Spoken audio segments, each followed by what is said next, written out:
All right, welcome everybody. My name is Majda Anwar, and I'm the Director of Marketing at the Pedowitz Group, and welcome to our fireside chat with Adobe. We've got a couple of folks on the call today, and this is our first LinkedIn Live. Guys, I am so excited. I know you have to apply to be able to do LinkedIn Lives through LinkedIn, so I'm very excited. We're also simulcasting this through YouTube, so welcome if you're coming in through YouTube or our Facebook group.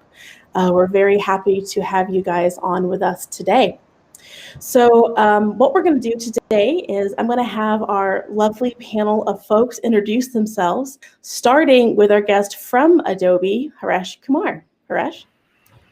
Hello, everyone, and welcome. My name is Haresh Kumar, and I'm the Director of Strategy, Product, and Marketing for what we call it the Adobe Experience Manager, or many times I would refer it as AEM. And what that means is anything that the product has done in past, where the bodies are buried, and where we're going with it is all type of things that I care about day to day, and how we do it with the product. That's my world. So glad to be here, and welcome everyone. Awesome. Let's go to Caitlin. Hi, Caitlin Poliska. I'm a Senior Director at the Pedowitz Group and the Adobe Practice Manager. And Caitlin, number 2. Hi, everyone. My name is Caitlin Booth, and I'm a technical consultant at the Pedowitz Group, and I specialize in Adobe Experience Cloud products. I've been on the agency side for a few years now, and I'm a 2-time Adobe certified expert in AEM sites and Marketo. Awesome. Finally, Max. Welcome. Hi, Max Fabiak, aka Max number 1. I'm the senior CMS consultant at TPG. Also under Caitlin's practice, working with AEM and other CMSs and technologies. Awesome. Welcome. Thank you guys so much for joining us today. So, when we were talking about this session, the main thing I wanted to do was really talk about this world of Adobe Experience Manager. And, I think we can all say, hallelujah, it is December 2020. I think everybody is really, really, really looking forward for this year to be done. But, we're looking forward to 2021. I used to say that, your digital strategy, even in the last 5 years, was absolutely critical to your success. And to use the tired phrase, now more than ever, your digital transformation is essential to your business. I feel like I've heard that phrase, I don't know how many times across marketing materials. I almost want to play like in these uncertain times bingo, how many times we're going to hear that phrase in marketing materials. But for AEM specifically, Haresh, if you were to give like the highest level definition of Adobe Experience Manager, what would that be? Yeah, in simplistic terms, Experience Manager is really your content engine. And giving you one more line to it, it's essentially thinking about how the content, when it's created, as you think about your assets, your images, your videos, your 3D pieces, anything else, all of that content that's created in what we call it the creative tools, how they get managed. How can you find it? How can marketing teams use it, organize it, ensure that it's the right content, you have legal rights to use it, and then be able to deliver that and deliver that across any channel. And talk about any channel, web is considered as like your probably primary step to get in. But now with the world that we live in, everything is omni-channel. And what that means is you have content on your desktop, your mobile apps, your IoT apps, your watches you might be wearing. And you're consuming this content in all different forms and all different channels. And that's essentially what Experience Manager is manage that content elegantly across from creation and all the way to delivery side, where it actually shows up in a form that you can enjoy and what we call as immersive experience. That is a much more eloquent way that I could ever put it. And and for those out there who aren't as experienced with AEM or looking to really enhance that customer experience, this sounds like it's right on the money for something to be able to do that. Like that's absolutely your avenue. So, a question that we might ask, or someone might ask is, we're like, oh, we're on Drupal, we're on WordPress, we already have a content management system or web, app. And I'm pretty scrappy, I'm tech savvy. Why would I even consider, or why would my organization consider something like AEM? Yeah, I'll get started on at least thinking and talking about why is AEM going to be important. So especially for folks who are tech savvy, this is like the mecca to play with content. That's how I think about the Experience Manager. When you look at these tools, Drupal, WordPress, and there's many more content management systems out there.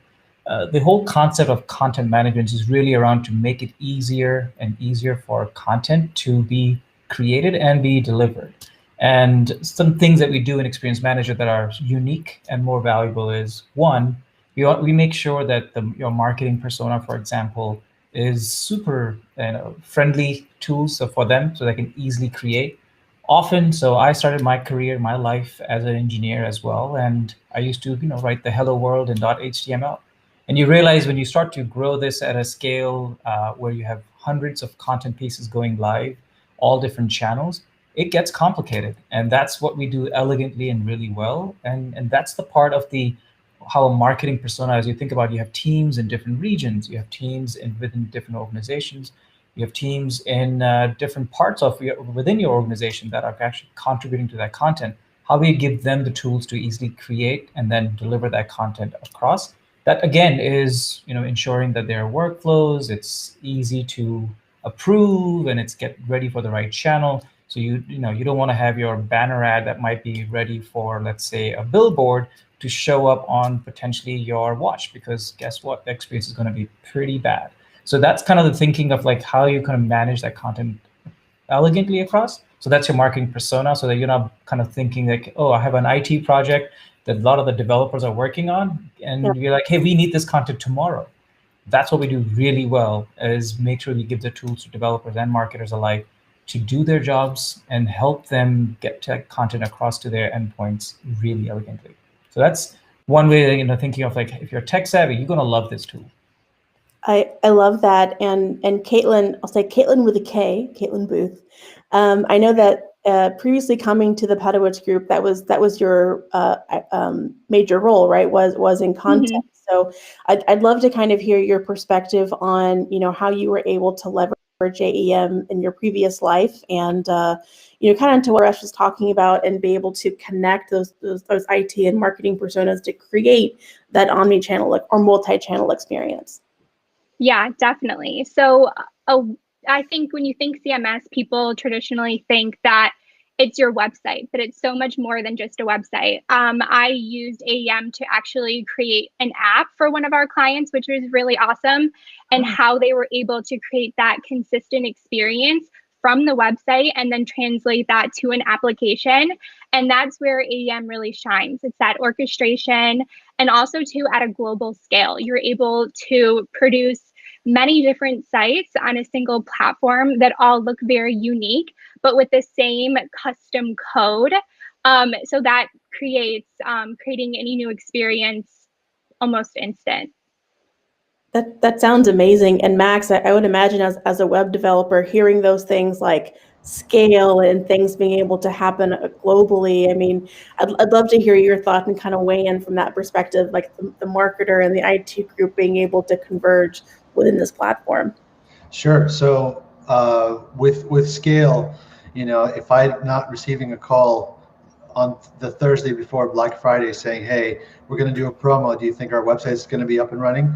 Like, it's priceless for me not to be able to receive those calls or think about it, because you go out in the cloud, things auto scale.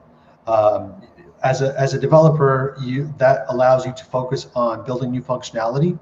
And then furthermore, with the relationship with our content team and our content partners, what AEM brings to the table is IT does not have to be in the business of content writing or content publishing. So this tool truly empowers and enables the two teams to coexist and work in parallel. I love that so much, because we talk a lot about the customer journey, the customer experience, and a lot of times people have the question, well, who owns the customer? Trick question, it depends on where they are in the customer journey. Everybody does. If you're not thinking about the customer, if you're not thinking about their experience, you're probably going to be off balance. So instead of playing hot potato, oh, it's over in IT, it's over in marketing, a tool like AEM is going to allow you to create that orchestration and be able to create that seamless experience. So I think that's really important. Again, now more than ever, that's the second time I've used it during this session, for organizations to pick up on that. So what I'm hearing is, your traditional CMS, we have to go beyond that. We really have to go beyond that, not just from the view of your singular web channel, but just from being able to orchestrate your different functions to center around your content, your customer. So it's so much more than the HTML hello world start of your CMS WordPress days, and much more than that WYSIWYG editor. So that's very, very enlightening, I think, for folks who are looking at this. So I think I'm getting a little bit better understanding of why AEM is a much more different experience and really different from other options in the market, and what marketers and organizations need to think about.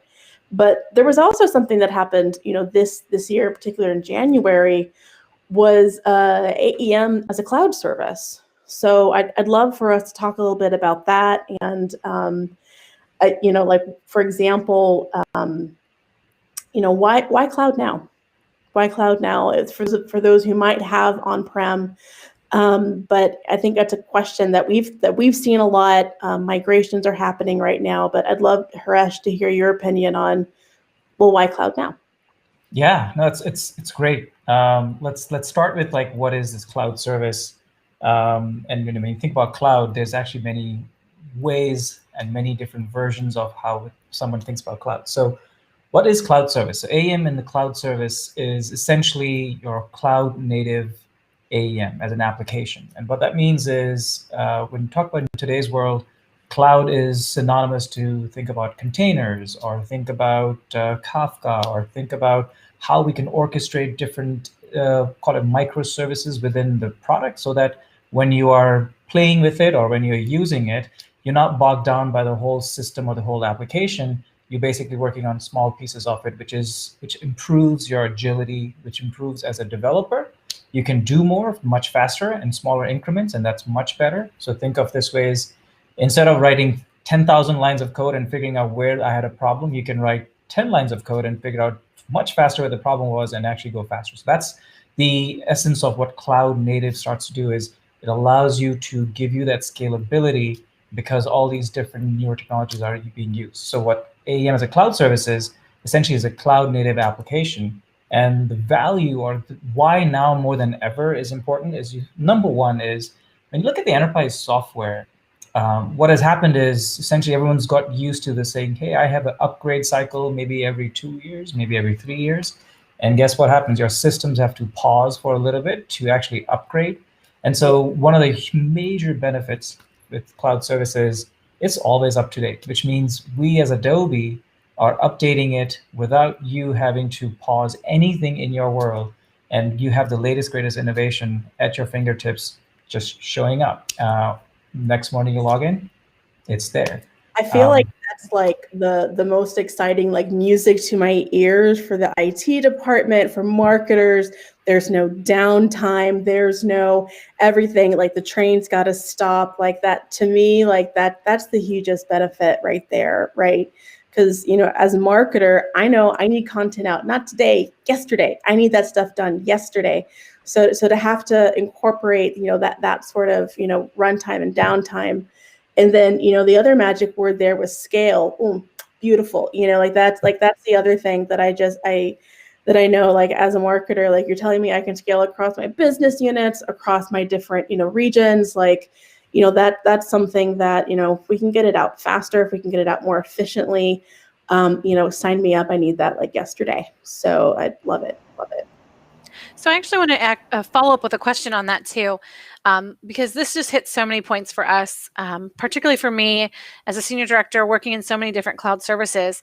What does this mean for me though, if I currently have on-prem, will that still be supported over time, or should I be considering today how to move to the cloud and putting that on my long-term roadmap? Yeah, it's a great question. And I think in general, for us, every product or every version of our Adobe product or AEM is valuable. Like we have customers on-prem, we continue to support them and bring innovations. Now remember, for the on-prem customers, we have historically what we used to have is a year-long release cycle, which means every year you would get a new upgrade piece that you would download the file and kind of install that. What we're doing is, in fact, making it much better. We are making into a quarterly, what we call it as service packs or feature packs. And these would be innovations bundled every quarter that you can download if you're licensed on-prem. But what reality is, and most of our customers are asking, and what they want to do is saying, how do I get rid of this problem of, well, I need to figure out the scalability, because scalability is like, imagine, a certain somebody tweets, and that could drive a huge traffic to your infrastructure. If you're on-prem, you're worried about your system scaling up to that traffic showing up. With cloud service, we take care of the business because we are serving hundreds of customers now on this platform that scales up automatically and down.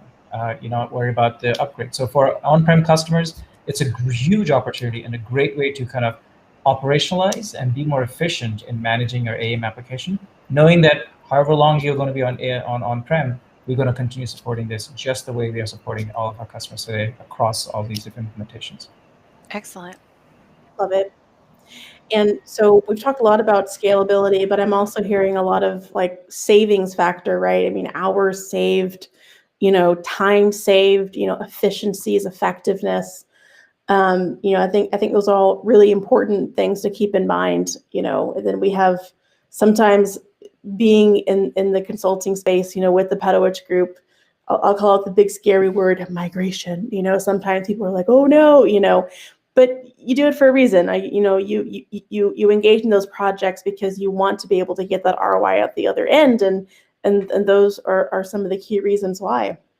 So I did want to talk a little bit about some of the other things around security and compliance. As we start talking about scale and we talk about what really matters to the CIO and to the IT organization, I feel like that is a factor. Especially, we've got GDPR that came in, we've got CASL, we've got CCPA, we've got a lot of compliance regulation coming out. So I'd love to hear, how can AEM help your customers really be compliant and work with that? How does that intersect? Yeah, I think if you actually think about the security, this becomes historically what a lot of our on-prem customers would do is each and every customer has to think about the security independently and be like, well, I need to have the same security system. And what they're doing is investing the same, call it resources or pieces that each of the brand obviously all require it. With cloud service, one of the most important aspects that's happening is we as Adobe are kind of putting that system for all of our customers. So now your whole infrastructure is behind this whole security pieces that we're adding in to ensure that it is the most secure system. So you're getting the benefit of saying if one customer asks for upgrade to the security, the whole system gets it and everybody gets to benefit from it. So that's a huge benefit of it. When you think about the systems overall, if there are new attacks that are coming up into the world of systems or infrastructure, we're able to quickly incorporate those fixes and roll it out to all of our customers without them having to even raise their finger. And I think that's a huge difference in thinking as you think about from on-prem versus a cloud service world. And as you think about the security, different protocols and compliance protocols coming in like GDPR, CASL, or CCPA, these are the national kind of globally accepted compliance requirements that a lot of our brands are going through. We actually deliver these best practices right away. So GDPR is a practice essentially that requires data to be in a certain form and everything. And we actually provide those tools right out of the box to say, here's how you're going to be compliant with the GDPR and deliver the practice. So I think that's the benefit as cloud service that everyone gets to have the highest standard, as opposed to thinking like maybe the security patch will wait for a little bit longer. Like, you no longer have to do that because we will do it for you. That's huge, and I'd love for Max to weigh in. Max, I know security is something that you've dealt with a lot, especially in your tenure in developing websites and just development in general. So, what are your comments there? Yeah, well, it's funny that we started the chat talking about WordPress, which is, if you look at statistics, is one of the most hacked CMSs out there today. It's just you deploy a WordPress site, you put a target on your back. With the nice distributed architecture in the cloud, and something that is near and dear to me, which is Adobe's identity management. The fact that you're logging in using your Adobe credentials, that takes a burden from the IT and the security organization. When you're dealing with a CMS that employs the best practices, and you're out on the cloud, it's one less thing for you to worry about. That's really awesome. So I want to just kind of wrap up the conversation here. I think we've got some really great stuff going on, but our live audience attention, like 20-25 minutes, is about the limit of what I can get for our audience today. So I did want to wrap this up by saying, for AEM, Haresh, going into 2021, like, what would be the one thing that you'd want this audience to know about AEM? Something new, exciting that you'd want to share, going into 2021? Yeah, there's so many things, and it's like trying to pick my favorite child and know them one or the other. So I think when you think about 2021, what's in store for us and what's going to be huge. This concept, what we're trying to expand and make it even bigger, is really around making content for everyone and for everything. What that means is more and more personas would make it much, much easier. So things like headless, things like API access across all of the different channels that they might be wanting to use, things like agility for, hey, I want to do a quick overnight project. All of those will become kind of native to AEMs in the same word, same sentence. And then second is bringing content and kind of unlocking, and what we call it is a democratization of content. So we're creating tools that makes it much easier for creators to kind of not worry about this whole asset management or content management. Like, hey, I just want to create. And they can stay in their tools and create. And what we will do in the back is ensure that proliferation of content just happens across all these different organizations. So you have the right content for the right channel at the right time, used by the right user, right? I'm in support, I'm in marketing. They all want content because, as you said, everyone cares about customer and should care about customers. So it's their responsibility, everyone in the firm. And so how do we make sure that they have the right content to connect with? So that's what you would see a lot more in 2021. We're excited about it. All of this in the cloud is just making it so much faster and expedites the innovation that I hope all of our customers and the new prospects kind of find it equally exciting and share the same excitement that we have as we create these new products. That's so awesome. I love to hear that. Well, Haresh, thank you so much. Max, Caitlin, thank you guys so much for your time. We will be providing this on our YouTube channel as well. So for folks who weren't able to stay on for the whole time, we will have a replay. So thank you guys so much and have a great rest of your day. Thanks. Thank you. Bye. Great.